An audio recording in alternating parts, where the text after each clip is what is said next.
Broncos country. We are back. We are live. I have got one heck of a lineup tonight. I am so happy to bring you this special edition of Mic'd Up. It is the mid-season extravaganza. I'm calling it. We've got Nick Kendell in the house, Kodiak Broncos in the house. My man David Talks Broncos in the house. David, your buffs today looked promising. Nick, your Iowa Heartbreakers, not so much. I'm sorry. Yeah, but anyways, they've lost 3 games this year where they've led each of them with two or less minutes left. Man, those are all 3 of their losses. That sounds rough. Kind of familiar to Broncos fans, does it not? Yeah. Let's let me kind of sum this up for you guys. I totally ripped this 4-person thing off from Mario on cover 4 that David and I did. This is the 3rd time this week David and I have been on air together. I think we did the post game, we did cover 4, and now this. Is it 4? Is it 4 times or 3 times? I can't keep track. Yeah, you're like my godfather at this point. Yeah. Just trying to feel as old as possible. Well, welcome to the show, Broncos Country. It's great to have you back.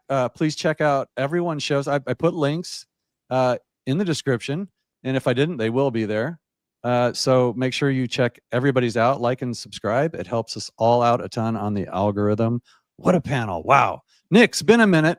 Why don't I start with you? Why don't you give me, before we get into the nitty gritty, just give me a 30-second to a minute. How you feeling? We're 8-2. It's just a little bit past the beginning of the season, but where are you at with all this?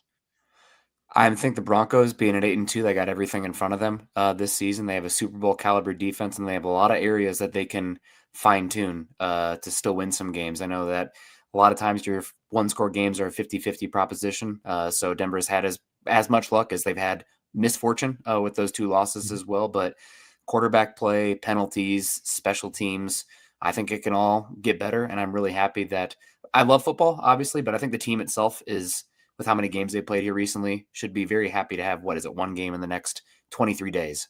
So they need a break. That doesn't mean Twitter fingers won't be flying about everything, but I'm glad they can get a little bit of a break. Mm-hmm. Yeah, no doubt. They need it. That was a tough run for them any way you look at it. David, good to see you again. Stranger, what has it been? 2 days? What's up? Yeah, I can't go more than a few days without seeing me. Man. Yeah, I get that.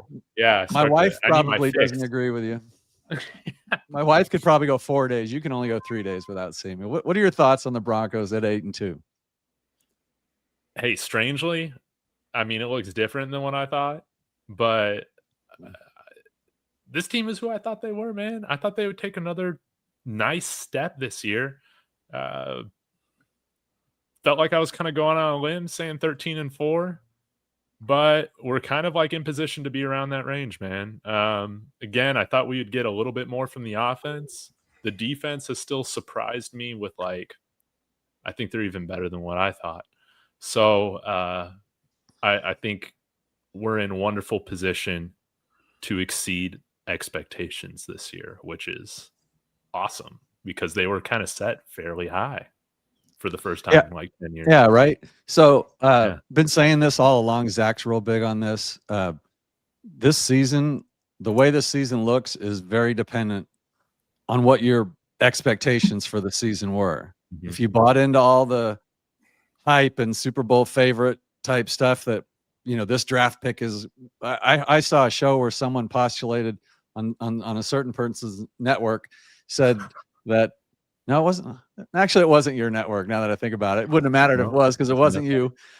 Was like predicted that the Broncos would have 3 1,000-yard receivers this year. I mean, we just get crazy every preseason. Every draft pick, every undrafted rookie is going to be the next, DT or something. It gets crazy, and it sets you up for nothing but disappointment.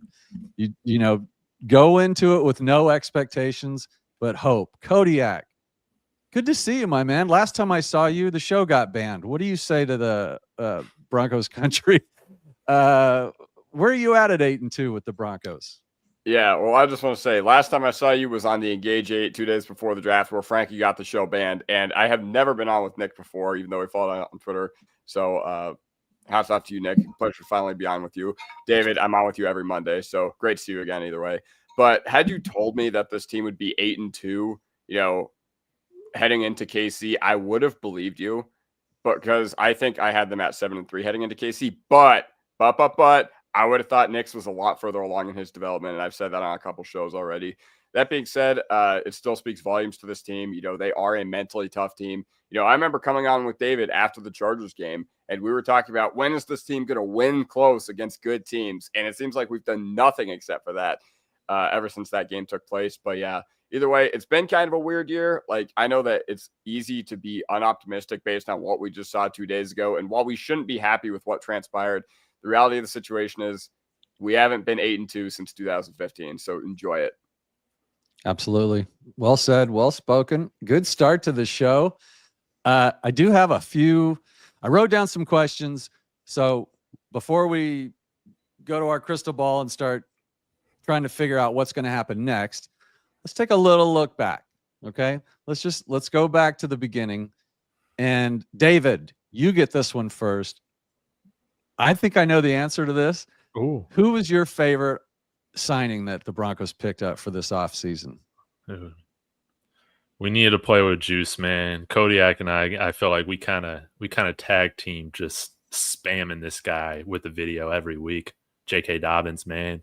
We needed a running back to help out whoever we were going to draft, and he was like our latest signing of the offseason, but he has been tremendous in helping this offense have life. Can you imagine where we'd be without J.K. Dobbins right now? It would not be good. Hey, I might give Crawshaw a couple wins as a punter. Yeah, I know. Right, you would. right. MV punter. You might chalk up a couple of these wins to J.K. Dobbins as well. Yeah, David, you know that I've picked him as my game MVP at least twice. So yeah, your check will be in the mail. I'll Venmo you. Kodiak, what say you? Who's your favorite signing the offseason? Man, my next jersey, the next jersey you're going to see right there next to Riley Moss is going to be Talanoa Hufanga, okay? Because even though I love J.K. Dobbins, but Talanoa Hufanga has brought our defense to another level. J.K. Dobbins, while he individually has been great, he has not brought our offense to another level, but Talanoa Hufanga is everything as advertised, and health has finally, been kind to him. Health has finally, things are creeping his way in the right direction as far as luck there. And that's really all it took. And that's why the 49ers moved on from him. Oh, looks like we've lost Mike. But either way, Talanoa Hufanga is by far my favorite offseason signing. And I'd be very shocked if it wasn't the overwhelming majority opinion of this fan base. But I can appreciate the other guys. So my second favorite offseason signing, Trent Sherfield. Kidding. I didn't ask you who your second was, but thanks anyway. Hey, I actually just exited the stream completely a minute ago. I'm not sure how that happened, but I've got before I ask you, Nick, where did that go? Here we go. Do we have an update on this? My understanding, I saw something on this today that JK is okay. Okay. Has anybody heard anything besides that? So I think it was, it doesn't matter who it was, but it was a credible source because I thought it must be true. Apparently, Dobbins is fine. He did get checked out, and it's nothing that's going to keep him out. Does anybody else have anything else on that? It sounds like it's not going to cost him too much time, but they, again, one game in the next 23. He might miss the Kansas City game, which would stink because the offense and not having Surtain, but still that's one game. Right? It won't stink for David because David can't wait for Tyler Burdett to start a game. I might be pivoting from that take I had on Tuesday already. We probably won't know until Tuesday or Wednesday, though, officially, and Sean Payton will rope-a-dope, play a coy and everything, too. Of course. Yeah. Nick, do you got a favorite signing? Of course you do. It's got to be Talanoa Hufanga. Yeah, it's got to be Hufanga. The energy that he brings, how he's changed the run fits up front, cleaning things up, the energy. Some of those swing passes, eventually one of these balls are going to, he's going to come away with it and hopefully go the other way. He had all the plays on the ball. Was it 2022 and he was all-pro MVP for the 49ers?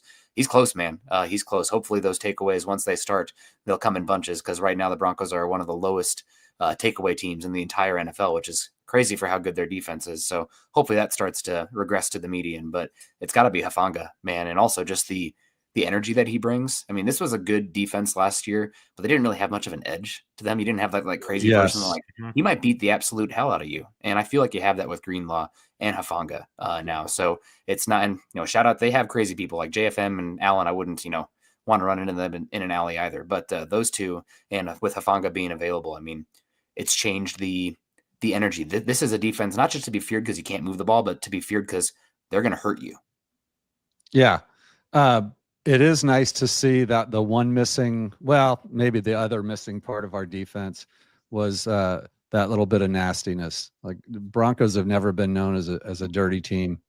But that no-fly zone, that defense of 2015, we brought in some nasty players to take us over the edge. And you need some screw loose guys. Right, yeah. like Derek Wolf, like it's just like, oh, he might actually beat the hell out of me. Yeah, he might eat your children, isn't that? Wasn't he the one that said he was going to eat Tom Brady's kids? I think, or Philip Rivers. Tom Brady's kids, or something. Yeah. Like that. keep them away from your kids. All right, a tape. Wrong show, Jay. A.T. Perry show. That's altitude adjustment. We don't talk about A.T. Perry here. Yeah. Does anybody know what his number is?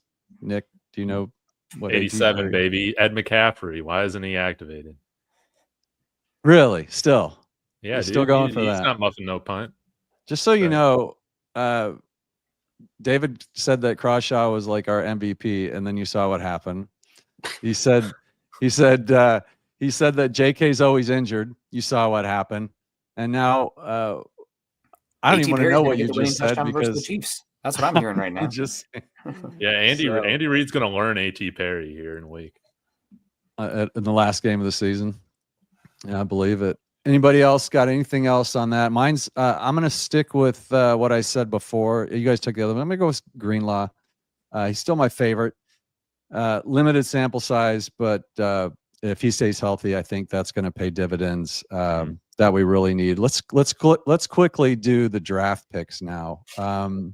Nick, I'll start with you this time. It doesn't have to be a different one, but who's your favorite draft pick so far?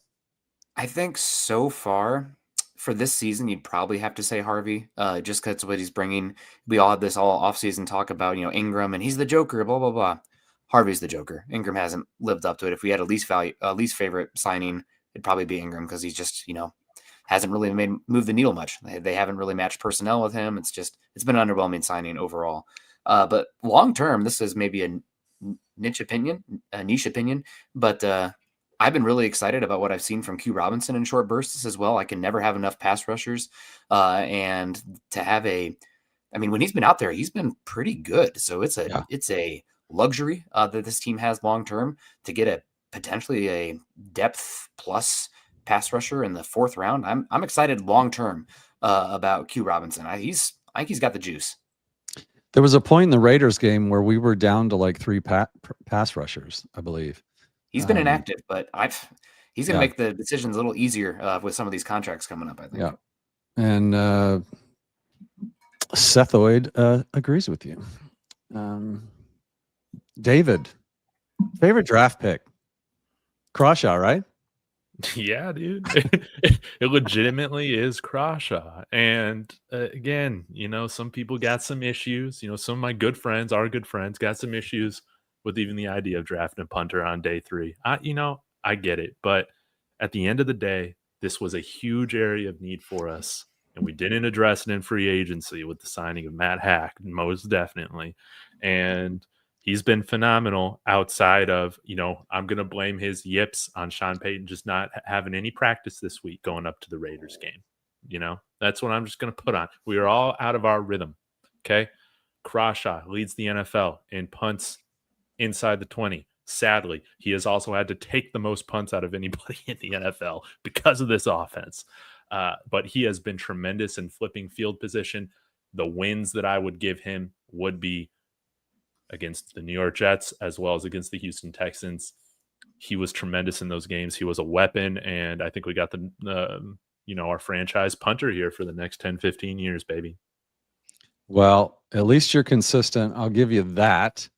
And I appreciate that. Also, before I go to you, Kodiak, David, I'm going to update this video. But I want you to watch it because pretty soon it's going to have you on it. Not like mine, of course, which are banger after banger after banger after certified banger. I don't miss. That is totally I just feel like that's you, and then it's just going to be a bunch of pictures of Crawshaw behind you because Dude, I like the way you stick to your guns. No, Andy's saying a punter being David's pick shows his true beliefs of the front office. No. It's not the front office fault that Sean Payton's not giving Pat Bryant more targets. I got to get an assistant because I'm not used to this many comments. Having all you powerhouses on the show is.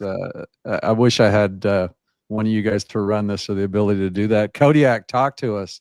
Give us your best draft pick of the 2025 draft. Well, I think you're finally seeing the pick come to fruition with our first round pick that shocked a lot of people when it was made. And honestly, we are a team, we are an organization that clearly wants to invest in the defensive side of the ball. And when we picked Sade Barron, I was like, man, I don't know about this. Like, I thought we went way too heavy on the defensive side of the ball in the draft. I thought, man, like, I don't really know why we're taking the strength of our team and not trying to help out our young quarterback. That being said, like, we were missing Surtain on Thursday night, and we did not skip. Okay, yes, he allowed that completion to Bowers, but once again, Pete Carroll said in the postgame press conference, like, he was like, hey guys, we wanted to target Brock Bowers, but A, the pass rush was too ferocious, and B, he was blanketed all night long. So Barron is really, really coming into his own with that role that they have him in right now. While I was really annoyed at the pick when it was made, I get it, especially because our defense has been nails this year. And Barron, honestly, coming into his own is, one of the reasons, that I think we can go far in December or January. Because remember Roby back in 2015? Like, I'm getting those exact vibes from Barron. Yeah. Yeah. Great takes, everybody. Good picks. I'll stick with mine, RJ. I know that Nick saw my tweet earlier that RJ stands for real Joker. He is the Joker of this team. Clearly. Is he 4 or 5 touchdowns now? I think 5. Yeah. He's setting some records that are kind of cool for rookie running backs. Pat Bryant, not he's a rookie, right? Yeah. He does not play like a rookie, does he? No. Nick, you probably know better, but I said 2 weeks ago, I said it last week, I'll say it tonight. It's not on the list of things, but I want a kind of a yes or no. Does Pat Bryant have the best hands besides Tillman on the team? David? Yes. Kodiak? No. Nick? I'll go yes, but with a caveat that I don't think he has the ability to make the spectacular outside the radius stuff. Like Cortland Sutton's inconsistent. Cortland makes the tougher catches, Yeah, but the exactly. most dependable hands. Kodiak, who would it be if it's not Bryant? I think it's Marvin, even though he doesn't really get all the chances to do so. I think, I don't remember him ever dropping like a pass. I remember he did on Saints Thursday Night Football last year, but that's one instance I can think of. Curious. You know what? That's not a bad call too. I think he has good hands. He might be somewhere between Bryant and Court for me because he does seem like he can make some plays too. Certainly one of our most excited. I think we missed him against the Raiders for sure. That'll show itself out. We need to get him back. We need to be full hand. Everybody on deck for the Chiefs big game coming up. So let's give out our MVP awards real quick for the midseason. MVP defense, Kodiak, you first. All right. It's really hard to not look at where this starts with the defense. And, I could go Hufanga. I could go Nick Benito, but man, oh man, I promise you this defense is not what it is today without Zach Allen. Okay. Without him being able to take over and be just a force on the interior. Like, this is why our pass rush is so ferocious. Okay. This guy was an absolute Iron Man for us last year, played 1,100 snaps, I believe, and only 60 behind Jalen Carter, who had 3 extra games to pass Zach Allen in snap count, which was just absolutely crazy. But yeah, this defense is not what it is without Zach Allen. He's not going to rack up all the stats. He's not going to rack up, all the quarterback sacks and the pressures or whatever, but he is what makes this defense go. Love it. Love that take. I probably agree with you there. Nick, what say you? If it's not Allen, then it's got to be Benito. And it's because he is a closer out there as well. I mean, Cooper is probably the most underrated player on the defense for what he does. But Benito, I always talk about him. He doesn't have every pitch in the arsenal, but he comes in out of the pen and throws 105 consistently. And what do I mean by 105? It's not just pressures, it's quick pressures. He wins, and he wins fast. Coming into this season, this was a tweet as of November 6th. So he has 28 quick pressures on the season. So that's a pressure in 2.5 seconds or less. There's only two other guys who have 20. Will Anderson has 21. Carter has 20. So it's not just accumulating the pressures. It's when he wins, the play is freaking over. It snapped the guys there. So I think a lot of that, again, you got to give credit to Joseph. You got to give Allen, everybody. It's a unit up front. It's not like when you had Von Miller, even though it's unit up front, it's not, first ballot Hall of Fame talent, but Benito is, I think, the MVP right now because those sacks are huge, and how quickly he can get home is crazy. On pace for 16 sacks, I believe. David, what do you say? Yeah, well, my first choice was going to be Zach Allen, and my next choice is going to be Nick Benito. So I guess I'll go with, Hufanga. Yeah, Hufanga, exactly, man.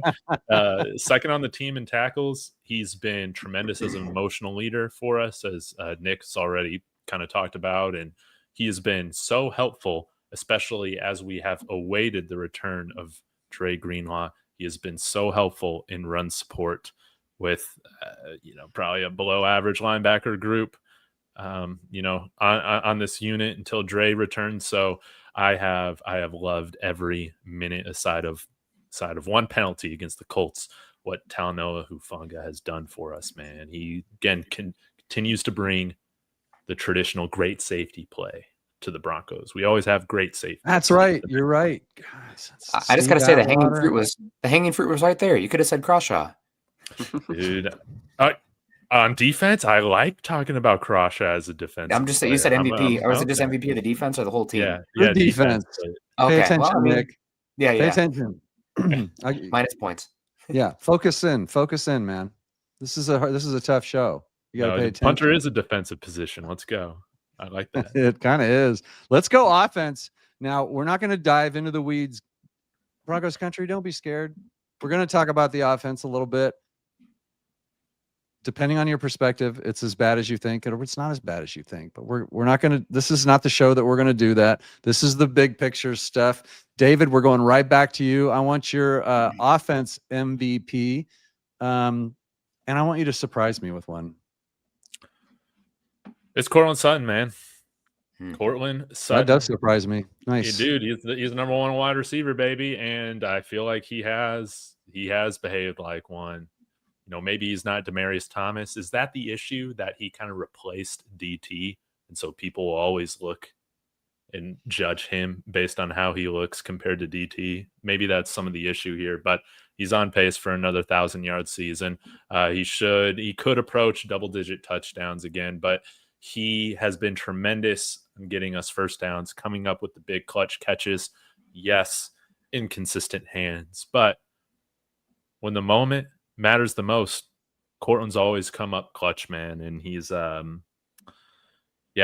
he's been kind of like Bo in that way, coming up clutch, making Bo look better in some situations as well. So I can't imagine where we'd be without two guys on this team. I already mentioned one of them earlier on, but Cortland Sutton, he's a captain and he's never complaining, and that's rare for a top wide receiver on a team, man. He's a wonderful leader for us, and I'm glad that he's a Bronco for at least the next couple seasons after this. Yeah. Court is strangely hated by a lot of people, but I think it's because the team does need a really dynamic playmaker, I believe, or will when Bo really gets into form, I guess I should say. But the T. Higgins catches the you hit him and you don't know if it's going all the way. And maybe that will be Marvin Mims. Sean always says he's got the players he needs. I don't know. I digress. But I think Court. I can't believe some of the stuff I see written about him, and maybe it's because he's not DT or he's not, whoever they expect him to be, but he's still kind of our number one receiver, and he's pretty darn good. Kodiak, give me an MVP for the offense, sir. Man, so it feels like week after week, whoever runs the Broncos sleeper account is pushing out an agenda, and Andy is basically taking my pick right here as well. It's Garrett Bowles. Okay. The game starts up front, and the Broncos have had, by any metric you look at, the best pass protection in the NFL this year. Coming into this season, with how they struggled in the preseason and how Ben Powers and Luke Wattenberg were lightning rods for fans' frustrations, even before the year began, everybody was like, man, I don't know. Were they actually that good in pass protection last year? We throw a lot of screens. Bo's good at eluding pressure. And while all that is valid, the game starts up front. And think about all the edge rushers that we have just completely erased from all these games. Garrett Bowles has done an amazing job this season. And yes, while our skill position, we've had our guys step up. We've had our quarterback step up at points. But the game starts up front, and Garrett Bowles is legitimately one of the game's best right now. And he just continues to get better, even at age 33. Yeah, the elder statesman until we brought in a 50-year-old tight end, I believe. Now Ring of Famer. Future Ring of Famer. Future Ring of Famer. Yeah. O-line has been stout. Good call there. Nick, you got an MVP? Yeah, I mean, offensive line. I'm kicking you off. If you steal mine, I'm going to kick you off the show. So just be careful. You'll probably kick me off, but I got stats for it. So let me get those in first, I guess. It's probably the offensive line as a whole, right? It's the consistency thing, but the beneficiary of that, and we'll just live in the fantasy football world, probably J.K. Dobbins for it. And I have the stats here for you as well. The Broncos so far this season, they are second in explosive rush rate this entire season. Wow. There's not much that they do very well offensively. They are overall second in explosive runs in the entire league, only behind that of the Jets, who use a lot of gimmick stuff to get there as well. So Denver getting it 8.2% of the time. That's runs of 10 plus yards. So shout out to J.K. Dobbins there. And also the Broncos rushing offense so far this season. They are 12th in rush EPA, which is, not incredible, but don't look at the passing one, and 18th in success rate. So where would they be without some of the red zone design from Sean Payton, shot play design stuff? It's the run game with J.K. Dobbins, who can do stuff between the tackles, which all the other running backs haven't been able to figure out so far, which is key for this team. So I'll go with JK, but the reality is, give it to Zach Strief and the offensive line as a whole. That's where it probably needs to be. Yeah, maybe. And JK's mine as well. I'm a little higher on him than the offensive line in some ways, maybe. Or I know they go hand in hand, but I key in on him. I think you watch the lines a lot more than I do. I have to. I'm an Iowa fan. Otherwise, I would hate football. Right. And you probably still have to hate football after today. But I don't watch the lines as much as I should. I never claim I'm an analyst. I do like to watch the playmakers more. I like to watch the defensive backs more and the linebackers. The offensive line, I leave those intricacies to you guys. But I do see a good job from the O-line, but I see really hard running and great vision and decisiveness from JK that we haven't seen in a long time. He's my MVP for the offense as well. And but yeah, obviously he wouldn't have that without the O-line. So everybody's right except David. And just to that point as well, I did want to give you one stat, just because I'm a stats guy. I'm such a nerd. The offensive line obviously runs things up front for the run game. You can see what's going on with Genty and the Raiders this season. But there is an interesting stat called rushing yards over expectation. So what's blocked up, and J.K. Dobbins is fourth in the NFL so far in rushing yards over expectation, behind Jonathan Taylor, James Cooks, and Rico Dowdle. It's pretty close with Vidal as well, but that's a small sample. We'll disregard that one. So yeah, Dobbins is. The offensive line helps, but he's making them look good too. Yeah, I agree. I don't understand any of those numbers, but they sound really cool. Thanks, Nick. Let's do special teams because we have to. They are a third of the team. David, since you're the only one that'll have an MVP for special teams, who could it possibly be? The long snapper, I'm assuming? No. No, not at all, man. It's Crawshaw. That's the only answer. Darren Rizzi, has this team playing like I don't know, just playing terrible. We've seen terrible special teams, man. Crawshaw has overcome it. Rizzi tried to curse him on Thursday. But he got through it. Crawshaw has been incredible. And hey, we're in that Tom Ruin 16. I love it. Yeah. All right. Well, I love it. Kodiak, what say you, sir? Ladies and gentlemen, thank you for being here tonight, because I want to talk to you about somebody who's not going to show up, pretty much anywhere you want to see. Only for a 15-yard penalty hit out of bounds, right? Exactly. Okay. And while I was dumb, forget Hufanga. Maybe Mitchell Fraboni is my next jersey. Okay. Oh, for heaven's sake. All the clutch kicks that we've had that have gone through the uprights this year, man, they start with the long snapper that apparently you're not allowed to put your hands on the back of, while you're going for a block and field goal protection or whatever. But Mitchell Fraboni is my special teams MVP, because you don't have to think about it, and he's just money every single time. Okay, whether Crawshaw boots it 80 yards or whether he puts it off his knee, okay, and it goes like 10 yards downfield, it all starts with Mitchell Fraboni and his awesome snaps. So that's my special teams MVP. All right. Well, I love that. I actually love that answer, Kodiak. Nick, give me yours. It's probably gotta be. I want stats to back it up. And if you steal mine this time, I swear, that's it.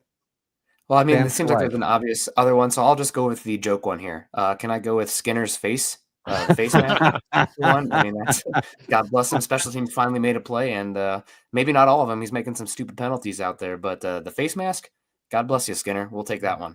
That was actually a good call. I think it looked like a good play that they ran there. It looked blocked the minute that play started. So as much as Darren Rizzi is on my what list, we'll credit him that, and we'll credit the face mask for the block. I'm going to go with Mims as mine.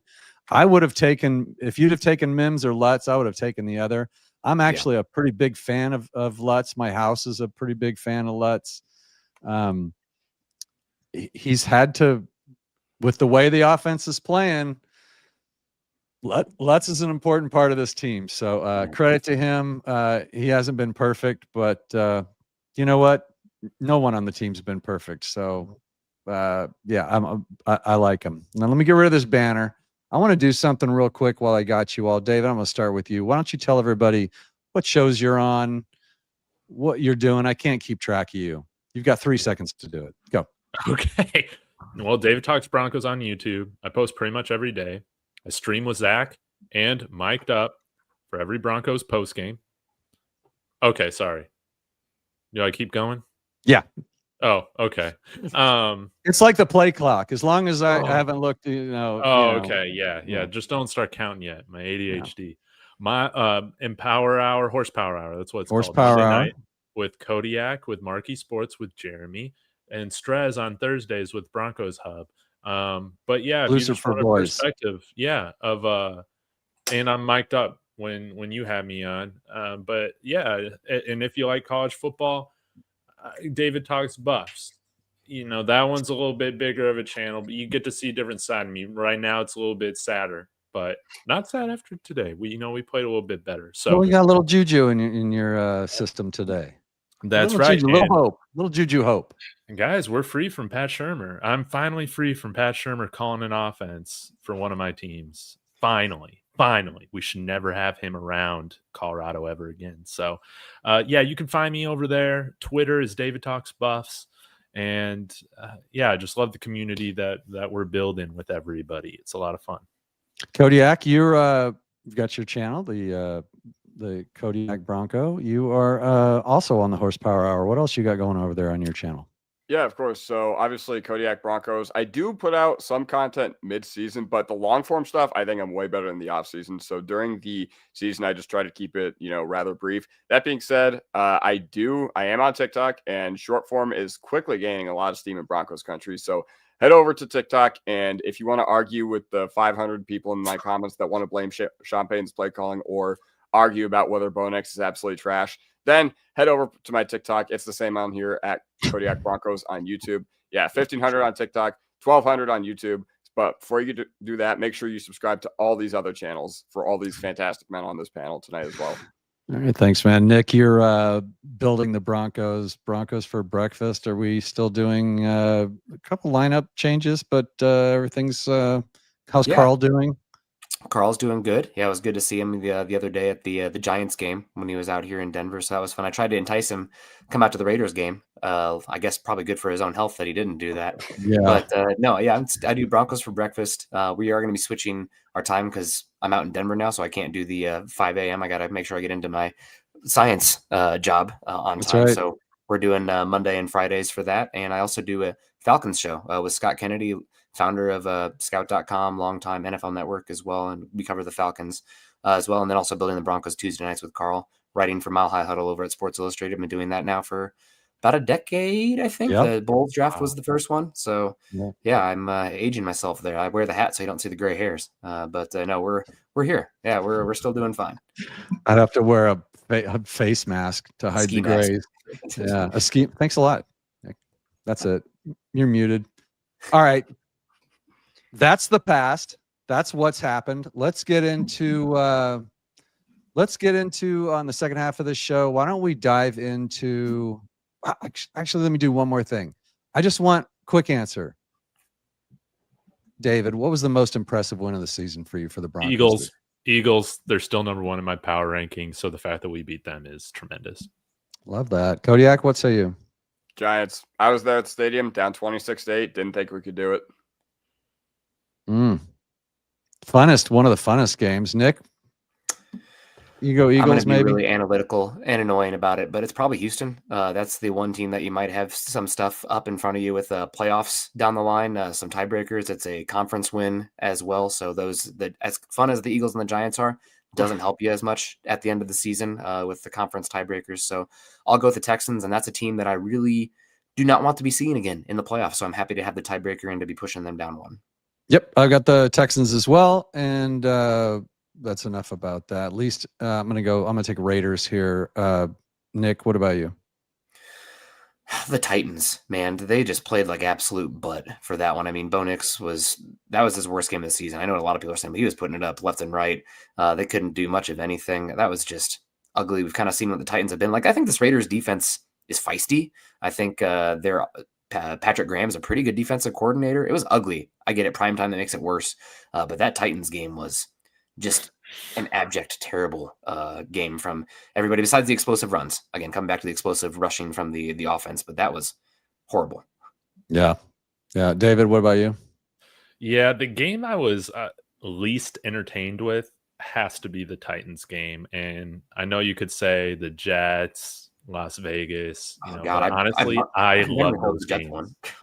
Dude, I love those games. They were ugly in an entertaining way to me. So it's got to be the Titans. Bo Nix threw 3 interceptions that game too. Not good. Yeah, not good.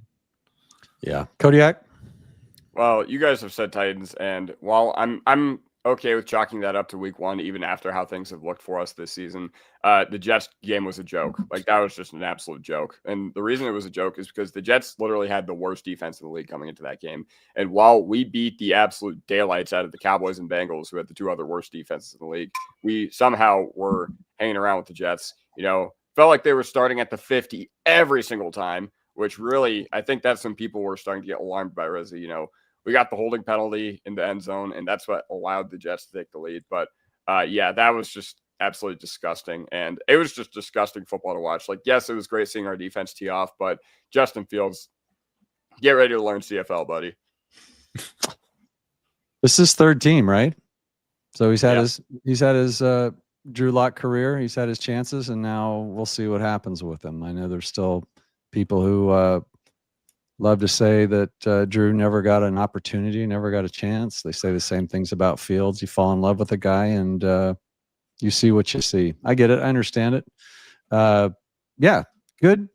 I think we're at a good spot here. I think it's time to do we've got to dive into the one conversation. This will be the only serious conversation we'll have tonight, and then we're going to wrap it up with some fun predictions and stuff. So hang with us here for a second, but we do need to talk about Bo Nix. We do need to talk about Sean Payton. What's going on with this offense? I've personally gone back and forth. And I sometimes think it's just got to be a combination of the two. The marriage is just a little bit off, but I'm leaning more towards there's a Bo issue. The more film I watch. Now, I did talk to David about this a little bit before we went live. I watched that NFL condensed version of the game, and I was not watching all 22 or anything. I still saw Bo hesitant to make throws that I thought were there. What was that? Is it cover 3, Nick, that they were playing a lot? The Raiders. Okay. They have a lot of heavy boxes too. Yep. Right. So cover 3, heavy boxes. So they want us to pass, and I thought that there were some lanes there, and I thought that Bo was double pumping a little bit too much. Didn't look comfortable. But all in all, I'm not going to lose any sleep over Bo Nix's future yet. I'm staying in the camp where he gets this year and then next year, and then unless the wheels just continue to fall off, we're going to go forward with that. So, long story short, or a short story long, I've babbled on. Nick, what is going on in the layman's terms, in your opinion? Bo Nix is regressing. He's in a bad stretch. Is there a simple answer to this, or is it just too deep? I mean, he's drowning right now, is what it looks like. From reading the defenses, he doesn't trust what he's seeing, and his mechanics have gone completely haywire. I mean, they've always been kind of little happy feet, but right now he's really pressing, and some of the confidence that you saw with him, specifically at Oregon, with the quick game, getting the ball out and the accuracy, it's not there. I mean, even that everybody's, rightfully so, jumping on Sean Payton for that Cortland Sutton pass. It was a bad pass. I mean, right. Bad pass. Like, what are we doing? Not giving us guys a lot of help. Now, granted, could the Broncos have more of a go-to guy along with Cortland Sutton in the pass game? Could be a running back, could be a tight end. I don't care. Wide receiver. Sure. But you're never going to have a perfect roster around you. And I also think everything is a little bit amplified right now because, we have questions about J.J. McCarthy, Michael Penix. That's not a team that has a Super Bowl caliber roster Caleb around them. Yeah. So, because the Broncos are, good around him, all the stuff about, he's just a 1.5-year quarterback. Okay, well, defense is volatile year to year. Offensive line's volatile year to year. This might be our best shot in the next 3 seasons, or especially in this rookie quarterback contract window. So it's not necessarily fair to Bo Nix with that perspective compared to some of these other second-year quarterbacks. But no, I think Sean's dialing up good stuff for him, and he's bailing on the pocket too soon, or just not firing it, or sloppy mechanics from the lower body, and then leading to accuracy issues. So I don't know. I don't think it's a Sean Payton design issue. Maybe sequencing sometimes, but not design. Right. So and what I always tell people is play design and play calling are 2 different things. Mm-hmm. I mean, everybody's showing the touchdown stuff for Bo Nix. Give 50% of that to Sean Payton. I don't know anybody who's getting as many wide open goal line touchdown passes as Bo Nix. I mean, credit to him. They're executing, but chef's kiss to who's drawing it up, because these guys are open. So that's kind of my point, Nick. There's a lot of people questioning Sean Payton, and I think when your team has this many penalties and things going wrong, it's just as fair to, when you question Rizzy, it's okay to question what Sean Payton's doing. But watching the offense, rewatching the games, it looks like a lot of the plays are there, and I don't know what the read sequence is, but the play designs are still there. He still has it. Where I think he is struggling is getting cute still. Sean can't help himself, like the 3rd and 1 backwards pass kind of stuff. That's just one example. He gets cute with his play calls. I hate that. But I'm also a fan, so when they work, then I love them. So I'm a sucker for them too. So David, what's going on? Bo versus Nick. What are your thoughts? Yeah, well, I think probably the biggest difference statistically right now with him compared to last year is that he's completing 9% less against zone coverage. He was at 69%. He's struggling against zone. He's better against man, clearly. Well, he's actually 55% against man, but that's No, fine. he's better in most respects against man coverage. Than Yeah, he I is always against feel like zone. he's always been better. Yeah. But anyways, that was just what I was looking at. But he struggled against zone coverage this year. I think a lot of this is when you talk about Sean Payton, the play designer versus the play caller. I think a lot of this is mental with Bo, because I mean, I went and rewatched a couple games today. It's like you can see when his footwork is good and his mechanics are good and when he's confident in what he's seeing, man. I think so much of this is mental. To me, it just seems like Sean is giving him everything. He's carrying the entire load.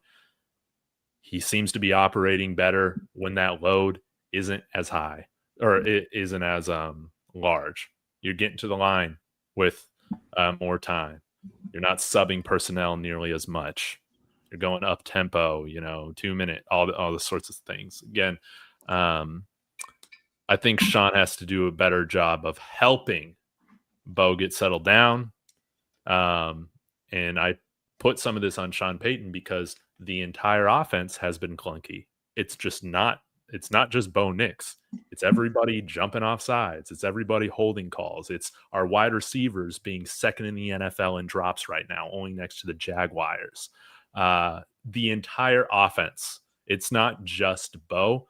Sean has to be better with getting the entire offense to play consistent. Because once Bo's throws are on, we're dropping them.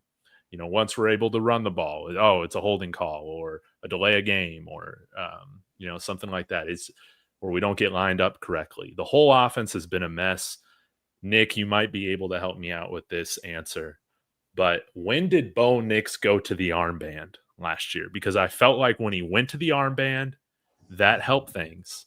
But hopefully over the second half of the season, we can just kind of simplify things a little bit more for Bo. But I'm curious if you remember the armband. I don't remember the armband. I remember armband gate with Russell Wilson, but I don't remember exactly what happened with Bo Nix last season. Okay. And somebody else put it out there. I don't know if it was Chase Daniel, but is he playing hurt? Because it just he looks so uncomfortable out there. Yeah, maybe it has to do with some injury. I don't know. Maybe Kodiak. Well, Kopiak. Okay. Everybody is right in the sense that there is not one singular blame you can put the abject failures on this offense on. Okay. I'm sick of seeing the weapons, not help our quarterback out. I'm sick of seeing, false starts, holding penalties, that 2-minute drill first half we picked up 2 big third downs and they were both wiped out due to penalties, self-inflicted penalties. So at that point I was fine with the arm punt on 2nd and long or whatever, but it is primarily on Bo Nix, and I'm here to tell you why. Okay. You look at how many times there is a play to be made, and he's just leaving so much stuff out there on the field. Okay. And yes, does everything around him need to be more consistent? Sure. It's absolutely ridiculous, some of the stuff we're seeing, with still being late to the line of scrimmage, and we're in game 10. Like, what's going on with that? We're still just making, preseason mistakes, and the fact that we're 10 weeks into the season is absolutely ridiculous. And Sean Payton, I think the play calling is completely fine compared to what everybody else wants to say in my comments on TikTok and YouTube. Granted, I'll give you the 3rd and 1 to Sutton. Okay, I'll give you that one. Thank you. Right? Yeah, I'll give you the 4th and goal screen to Sutton against the Giants. I'll take that one as well. Yeah, but what I won't give you is when there's a wide open check down to Evan Ingram on the second offensive play of the game, and Bo Nix just doesn't hit him for whatever reason. If he throws with a little bit of anticipation, he potentially has Franklin for a 93-yard touchdown. And yeah, I know you could have, would have, should have, but our quarterback is leaving a lot out there. And the thing I'm most disappointed in this past season is that last year we were hitting explosives. Like, we were still going 3 and out at a disgusting rate last year, but we're not hitting the explosive this year. So yeah. And like I said, a lot of that can be tracked due to the fact that last year we beat the nuts off of a lot of bad teams that we should have. And we're doing that this year too, but we should have beat the nuts off the Raiders, should have beat the nuts off the Jets, and the offense is a big reason why we aren't been able to do that. And I put 70% of the blame on your quarterback. And I just don't know if he's going to be able to figure that out. I'm not in the building with him, but I believe, okay, And Sean Payton is one of the in-season GOATs at adjustments, so I trust him above all else. I mean, that's the thing, guys, right? There's enough problems to go around. We can choose which one we want to talk about, which one we think is the biggest. It's penalties, it's dropped passes, it's Bo not, trusting himself. It's all that stuff.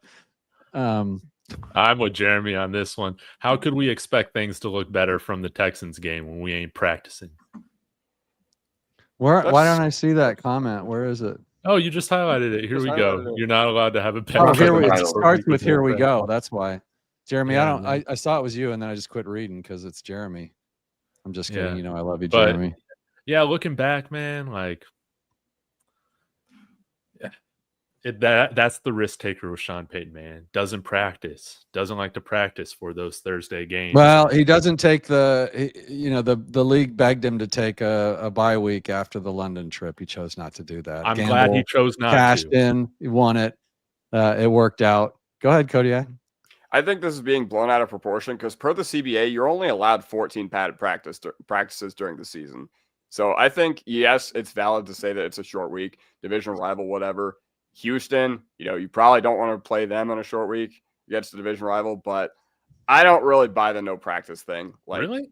Did it make it tougher on the guys? Sure, but per the CBA, you're only allowed 14 padded practices during the year. Well, are we practicing without pads? I don't know. Those other times, right? I thought that we were just dressed into doing. They do walk through practices. Well, yeah, they do are walkthroughs, but I don't know the practice. I don't like schedule, walkthroughs. That's all I have to say is that I'm not really buying the no practice thing as much. Well, as the Raiders practice. They play a lot better. Yeah. Well, I said the Raiders were going to come in there and they were going to play harder than the Broncos to try and win that game, and they did, but they didn't win. So we're happy. It's not just the Raiders game, too. I mean, it's That's overall true. Bo's sample. It's all the Everybody's same jumping right now issues. because it was a primetime game, but he's had struggles this year, and there's been flashes that you can hope on. But I'm looking at his stats, not including the Raiders game, and his EPA per play falls down to 18th, and that's really highlighted by him not taking sacks. And his success rate is the third worst in the entire NFL. Now, granted, every single stat in football is a system stat to an extent. I get that. You're highlighting Bo Nix touchdowns. Guess what? System stat as much as the EPA and all this. But it's not the Raiders game. I think it's really amplified right now, by the talking heads in the media. But this is a pattern that if we exclude the Raiders game, it's been volatile this season. He can get better. There's enough to hope on. He's a fine quarterback for the rookie cost control. Obviously, we're 8-2 because of the rookie cost control, and he's out there. And there's a lot that he can improve on. But you go back, watch the tape, like Kodiak was saying here. There's simple plays that he just needs to execute on, and that'll improve so much. And he's just not right now. Do we have to clean up things around him? Sure, obviously. At some point you move from excuses to reasons. Yeah, and they get past. Well, we got a little mini break now. They got some time to work on that stuff and get it going. That my example on this whole thing would be the that lame throw to Ingram on the left side of the end zone, wide open for a touchdown, and Bo pumps it and doesn't trust it and then throws it in the dirt with his feet 2 inches apart. It was just crazy, ugly. But enough of that. We are 8-2. Happy to be here. This is as good as it gets for the last decade. So we're nitpicking. We have problems, but we're winning. So we're going to go with that. And with that in mind, let's pull out. Let's do a little fun prediction here. Now, I'm not going to hold anybody to this stuff unless they're wrong, and then of course I'm going to bring it up and tell you guys how wrong you guys were. But let's do. Should we just stick to the Broncos and the AFC West here? Make it easy on you guys. We probably should do that. David, let's start with you. Now, I think if I remember right, you and Strez had them as the number 2 seed in the playoffs this year. Now, what do you say now? What's your predictions for the AFC West, specifically the Broncos? Where are they going to land? I thought this was our division for the taking from the start of the season, so we're right on track. Yeah. And we'll see how we look here in a week or so when we face Kansas City, because I think we are built to beat Kansas City. And everybody worried about Bo Nix needs to see, hey, Patrick Mahomes ain't completing 70% of his passes either, okay? All right, now he does get explosives, all right? But we're going to sweep Kansas City. That was my prediction this year. We're not scared of Kansas City. We're not scared of them like previous teams were that would just bend over and take it, man. We do not fear them, and we got the personnel to give it to them twice before the playoffs, man. So Not like mine, of course, which are banger after banger after banger after certified banger. I don't. All right, sorry, man. I'm gonna get that made just for you. Yeah, that was I great. love it. Number one seed. Did you say we're gonna be the number one seed? Did I miss that part? No, I just said we were going to win the AFC West and Okay. go on a playoff run. You know, I'm not putting it on us to win the Super Bowl, but hey, if the offense can get semi hot at the right time, the defense can carry you a long way. Chat, I need you to put your predictions in there too. As far as AFC West, where do we finish? Kodiak, you're up. Broncos, where are we finishing? We're going to win the West. All right. I'm with David on this one. And, I think we are going to beat KC in one of our two games. Now, it might not come next week, but the good news is that I think that even if you do lose next week, the team's going to have a sour taste in their mouth heading into Christmas night against Kansas City. And I think, our defense is built to play with our offense, man. So I think the task becomes really, really tough if you don't have Patrick Surtain. That being said, we just match up with them so well. And I think the outside noise right now, this team's going to come in with a vengeance. All right. This team's going to come in with a vengeance.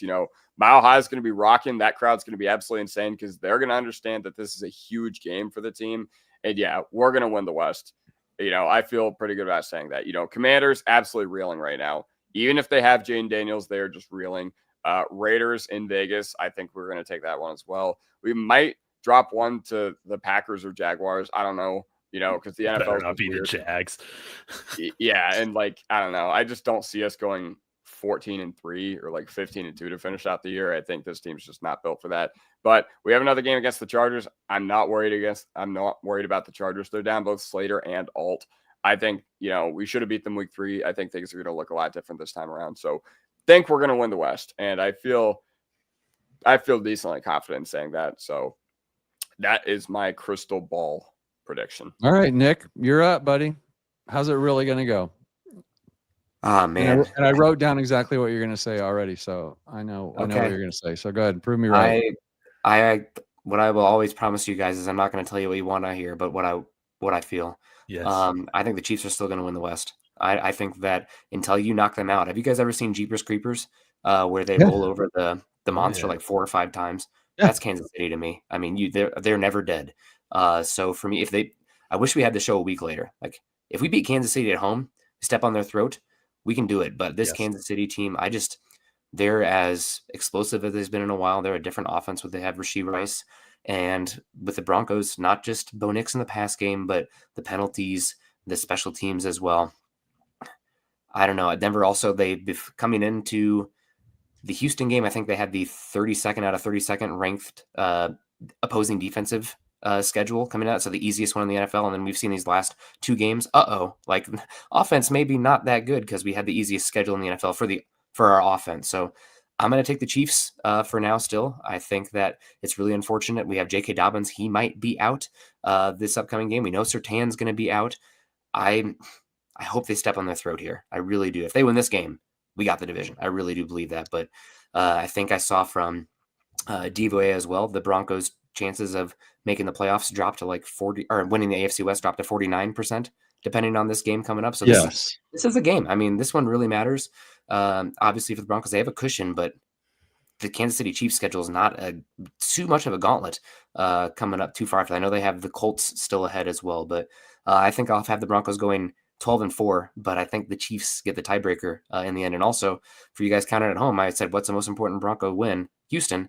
Chiefs right now don't have the Broncos. A lot of their wins right now are NFC opponents. So if the tiebreaker comes at the end of the year, could be an issue for the Broncos. Yep, all true, and I agree with Nick here. First seed is on the table. But Mario said this with us Tuesday night, David. He said that if we don't beat the Chiefs in this upcoming game, that the Chiefs are going to win the AFC West. And I kind of push back, but now I'm gonna say, yeah, we need to win that game. I am still scared of the Chiefs at 5-4.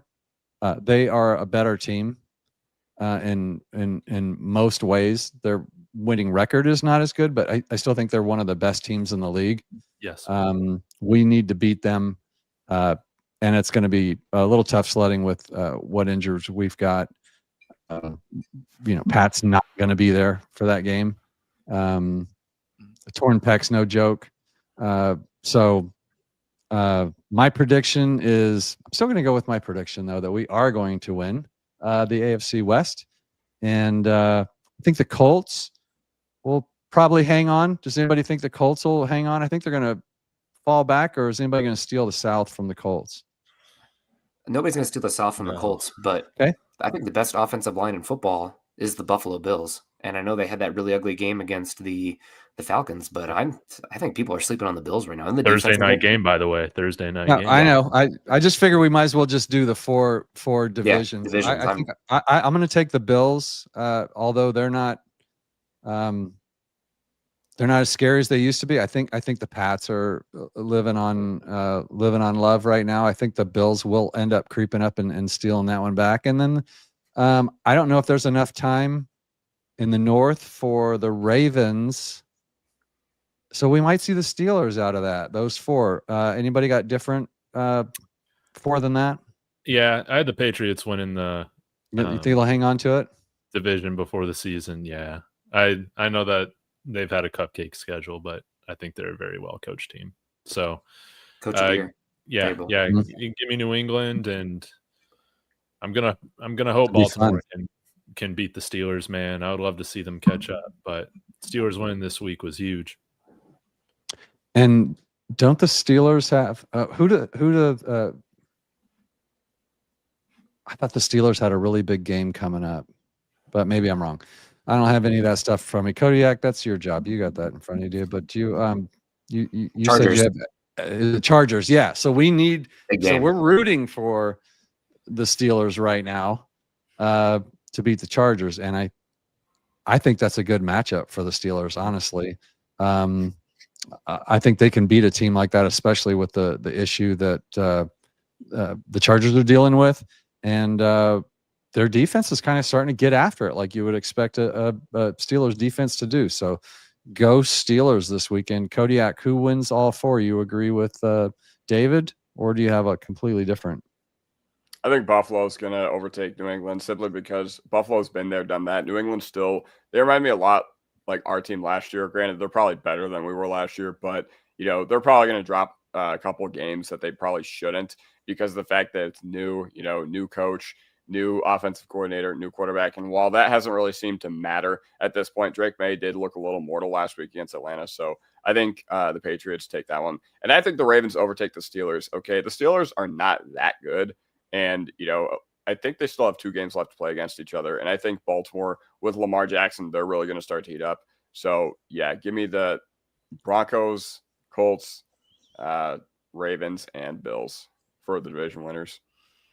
Yeah, and it's early. I mean, there's a lot of football left to be played, but I think we're all pretty close in agreement there for what's going to happen. I kind of like that the Pats team this year. I kind of like Drake May. Me too. He's been fun to watch. He makes NFL throws. He's exciting. He's getting beat up a little bit, isn't he, Nick? Isn't he getting knocked around a lot? Last I saw, he'd been sacked like 16 times. He takes some hits. He plays a lot like Ben Roethlisberger.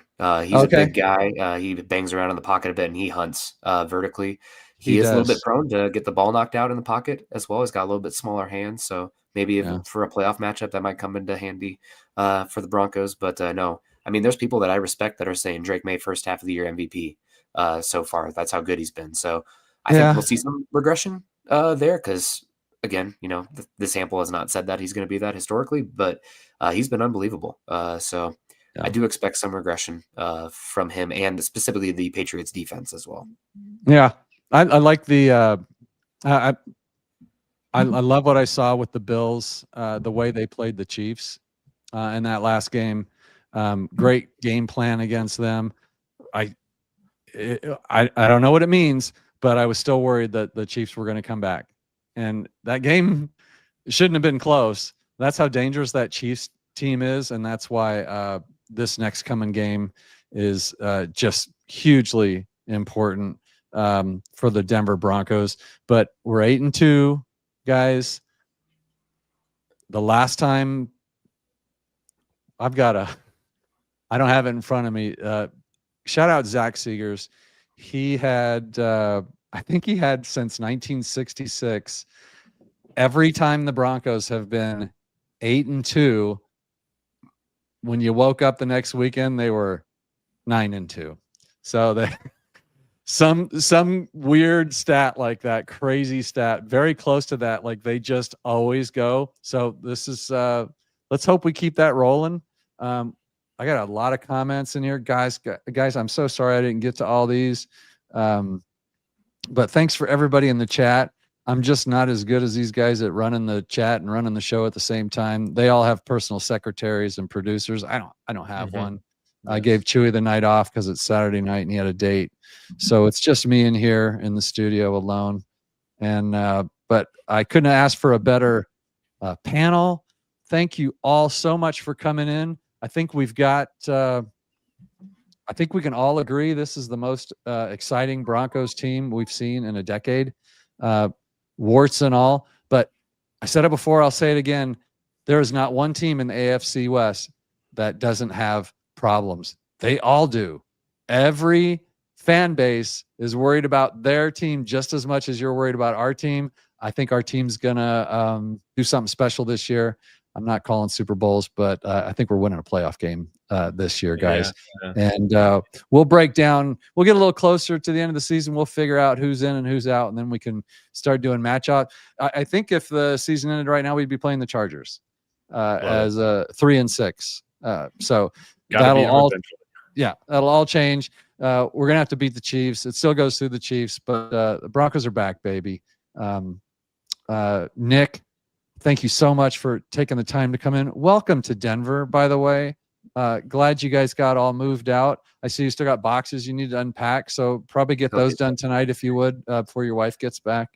It's her stuff, so absolutely. Oh, it's her stuff. Okay, so yeah, what do you care? All right, David. Last words. What do you got for everybody? Tell Broncos country why they should be happy.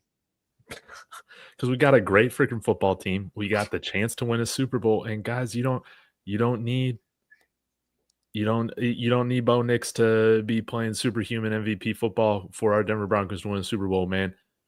The 3 Super Bowls we won, they're all at the tail end. Peyton Manning couldn't even feel his right hand, man. And we won a Super Bowl. You want to talk about other quarterbacks that have won a Super Bowl that aren't, day one, instant Hall of Famers? There's plenty of them. But hey, let's talk about Russell Wilson, right? Hey, you can be a work in progress quarterback and still win a Super Bowl. Heck, even be on the verge of going back to back with a defense like this. I knew I could count on you, David. I know I could count. Now I think you're probably about to give Nick an aneurysm, so I'm going to go to Kodiak next. Yeah. Kodiak, what's your last shout out to Broncos country? Final thoughts after talking about all this stuff. What do you say to them? 8-2. My final thoughts are: look how handsome our cats are. No, I'm kidding. It speaks volumes to where we are now. Okay, yes.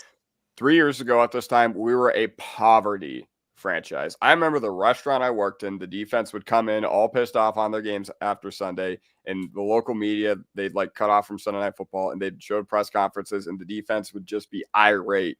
It's not like that anymore, guys. Okay, we're actually winning these games, and the culture has shifted in Denver. Okay, even just a short time ago, I remember me and David coming on here after the Chargers game being like, when are we going to figure out how to win close games? We know how to win close games, and we can beat the nuts off of bottom feeders. We've seen them do it, pretty much the entire past year and a half. So there is so much right with this football team, more than there is wrong. Okay, I don't know what the offense is going to look like for the rest of the year. What I do know is that our defense is absolutely incredible, and defense travels. Okay, our defense will keep us in any game.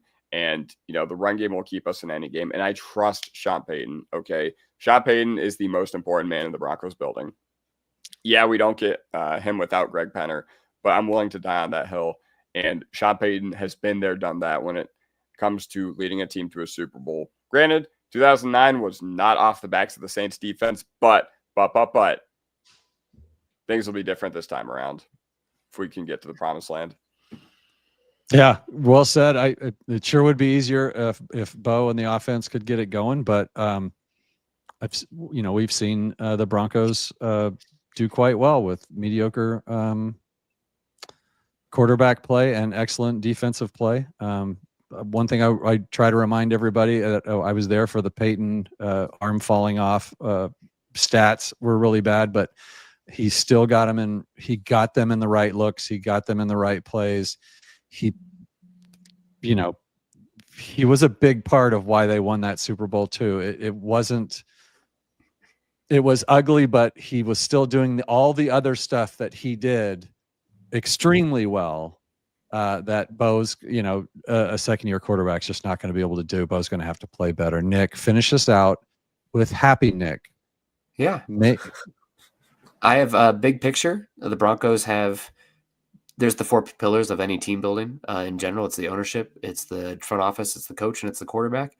I think Denver for sure has 3 of the 4. I think jury's still out on Bo Nix, big picture, but rookie contract, we got another year and a half, 2.5 years before we have to answer that one. And he's good enough right now. Now, granted, again, expectations change when your team's good around him, but right now he's played well enough and he's got enough tools to be given ample leash. And all we can do is hope for the best there.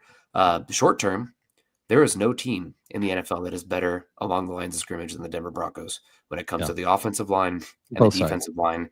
That there's nobody who matches up. So I know that Denver's going to have some issues scoring points sometimes. I'd love to get more takeaways. I'll keep hammering that one. But football games at its core, quarterback makes all the money, but you win up front, you're going to have a chance in every game. And there's no team that's as good on both sides of the line of scrimmage as the Broncos. So they got a chance every week. They do. And the Denver Broncos have won every type of game so far this year. They've won the Texans sort of old-fashioned beat each other up tight games. They've won the high-scoring shootouts. They've had a blowout. They've had the heartbreaking loss. One of those two, they should shoulda, coulda, woulda. They should be 9-1. The Chargers beat them on some, great play at the end, but that Tillman leverage play called on the last is just whatever. So 8-2 is good enough. It's an amazing change. It's amazing how spoiled we get. But Broncos country we should be celebrating right now. Yes. We've got a break. They've got some time now to work some of this stuff out that we're talking about. They know they have a problem. This isn't a mystery to them. It's not like we're all the ones screaming about it. They know darn well that they've got problems on offense and they want to fix it. I think they're going to fix it. I think I agree with David. This team, if you have to play a game, the Broncos can find a way to beat anyone in this league on any given Sunday. They can. There's not one matchup where I would say, well, there's no way they're going to beat this team. That was not true 2 years ago. Now I'm like, hey, man, if they do just a couple things, they can beat this team. They've got that good of a defense, and they've shown they can do some stuff on offense. So I'm very high on the Broncos. I'm super high on this panel tonight. I loved having all of you guys in. Thank you all for coming in on a Saturday night. Let's go, guys. What is up with that? So much. We got to find the time when we can. We're all, except Kodiak, we're all busy. Kodiak just sits around waiting for the next live stream. But Broncos country, thanks for tuning in. And thanks again to Nick, Kodiak, and David. Go Broncos. Be happy. The wins are coming. They're going to keep coming. We'll see you next time on Mic'd Up and all these other shows. Peace, everybody.